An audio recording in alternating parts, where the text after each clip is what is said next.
of hearing which helps them to find their prey. In animals को उनका शिकार या खाना ढूंढने में बड़ी ही आसानी से मदद हो जाती है और to protect themselves from predators, अपनी रक्षा भी कर लेते हैं। चलिए क्वेश्चन आंसर्स कर लेते हैं। ऐसे जानवरों के नाम बताइए जिनके कान हम देख सकते हैं। तो यहाँ पे देखिए कैट, डॉग, रैट, काऊ, गोट, जिराफ, एलिफेंट, रैबिट, लायन, या फिर आप अपने मनपसंद एनिमल्स के नाम भी लिख सकते हैं जिनके कान हम देख सकते हैं। और सेकंड है name of animals whose ears are bigger than us, जिन एनिमल्स के कान हमसे बड़े हैं। तो ऐसे वो कौन कौन से हुए? ऐसे है एलिफेंट, काऊ, रैबिट, बफेलो, डॉग। तो देखते हैं कि लंगूर को उसकी सुनने की क्षमता क्या मदद करती है। A langur warns others of dangers like a tiger और लेपर्ड। आपने देखा होगा लंगूर पेड़ों की चोटी पर बैठे हुए रहते हैं और उन्हें दूर दूर तक की आवाज़ें बड़ी ही आसानी से सुनाई देती हैं। तो अगर दूर से कोई टाइगर या लेपर्ड आ रहा है तो इनको वो सुनाई दे जाता है और ये अपने दोस्तों को वार्निंग दे सकते हैं। तो उसके बाद है फिश, मछलियाँ। Fish give alarm calls by electric signals. Fish को भी अगर खतरे का एहसास होता है तो वो पानी में इलेक्ट्रिक सिग्नल्स छोड़ के अपने दोस्तों को आगाह करती है, क्योंकि एनिमल्स के पास बोलने की शक्ति तो होती नहीं हमारी तरह। तो अपने आप को खतरों से बचाने के लिए वो किसी तरीके का सिग्नल प्रयोग करती है। Some animals behave differently when a storm और an earthquake is about to come. Earthquake तो आपको पता होगा, जब धरती हिलती है, भूकंप आता है, कितने सारे बिल्डिंग्स टूट जाते हैं, लोग मर जाते हैं। हमें ऐसी आने वाली खतरों का एहसास नहीं होता, लेकिन कुछ जानवर ऐसे होते हैं जिन्हें पहले से ही पता चल जाता है। ये देखिए चिड़िया कैसे उड़ रही है।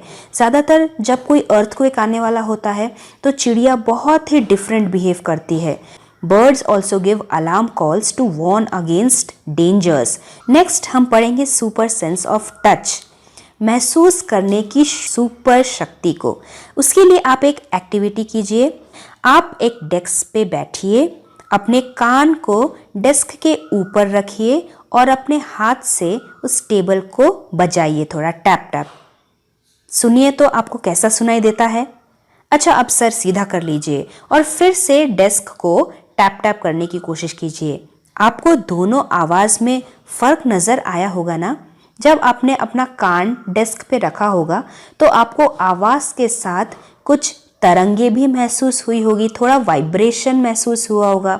वाइब्रेशन मतलब जैसे बेंच हिल रही हो, डेस्क हिल रहा हो, उसे हम वाइब्रेशन कहते हैं जब कोई चीज़ हिलती है। तो उसी तरह कुछ एनिमल्स भी ऐसे होते हैं जो ज़मीन पर रेंगते हैं, क्रॉल करते हैं और उन्हें ज़मीन में हिलती हुई तरंगे भी बहुत आसानी से महसूस हो जाती हैं, जैसे कि है snake. That is why we can say that the snake has super sense of touch. Snakes do not have external ears which we can see. सांप के पास ऐसे कान तो नहीं है जो कि हम देख सकते हैं, लेकिन they can feel the vibrations on the ground. उन्हें ज़मीन पर जो तरंगे होती हैं उन्हें महसूस हो जाती हैं। उसी तरह Dolphins produce a certain type of sound which bounces off after touching an object underwater. तो डॉल्फिन जब पानी में तैरती हुई आगे जाती है तो उसको कैसे पता चलता है कि पानी में उसके सामने कोई और एनिमल तो नहीं आने वाला? डॉल्फिन एक स्पेशल टेक्निक यूज़ करती है जिसे हम कहते हैं echolocation.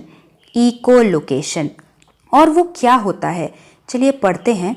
Dolphins produces certain type of sound which bounces of after touching an object under water.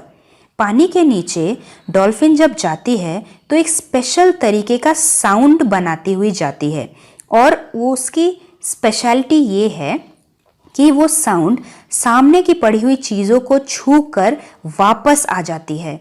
It bounces of, और वही वापस आई हुई आवाज़ डॉल्फिन को आराम से महसूस हो जाती है with the help of its skin.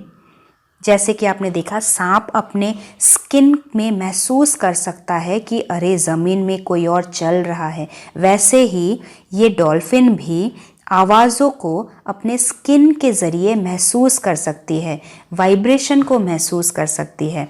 आप कोई हिल स्टेशन में अगर गए हैं तो अक्सर हमें पहाड़ों में निकाली हुई आवाज़ को, हमारी ही आवाज़ हमें वापस सुनाई देती है, जिसे हम इको बोलते हैं, है ना।